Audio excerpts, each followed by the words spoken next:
आइए जानें नितारा आपके मवेशियों को कैसे सुरक्षित रखता है। मित्रों, मैं हूं आपका नितारा मित्र अनिल राठौड़ और हम अभी आए हैं गुजरात के गिर सोमनाथ जिले के दुदाणा गांव में। और एक यहाँ पे हम मिलते हैं प्रगतिशील खेडूत से जिसका नाम है राठौड़ जयराज भाई।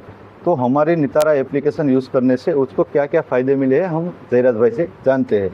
जयराज भाई, मेरे को हिंदी गुजराती हाँ गुजराती बोलो। મારે નિતારાથી એવો મળ્યો અનિલભાઈ ફાયદો કે ટાઈમ ટુ ટાઈમ બધી રસીકરણનું બધા મેસેજ આવી જાય, કૃમિના ડોઝ ક્યારે દેવા, કયા દેવા, શું કરવું બધું મળી જાય છે. અને મારે બહુ હમું છે નિતારામાં જઈને જોડાયેલો ત્યારનું. એઆઈ કરાવ્યા પછી કઈ રીતનું તમને? એઆઈ કરાવ્યા પછી 35 થી 40 દિવસમાં નિતારા કંપની દ્વારા જે કીટ લઈને આવ્યા અનિલભાઈ એનાથી ચેક થઈ જાય ઢોર. અને બાકી 3 મહિના અમારે રાહ જોવી પડતી હતી, 90 દિવસ. આ અમારે 5 થી 40 દિવસમાં ચેક થઈ જાય, कन्फर्म થઈ જાય.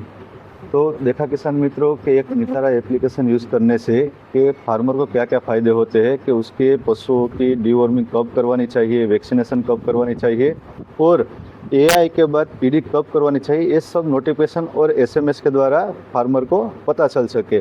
तो ज़्यादा से ज़्यादा एप्लीकेशन का यूज़ कीजिए और ये नोटिफिकेशन के ज़रिए आप अपने पशुओं की हेल्थ रख सकते हैं. धन्यवाद. ऐसे ही और गौ पालन टिप्स के लिए नितारा फार्मर ऐप डाउनलोड करें।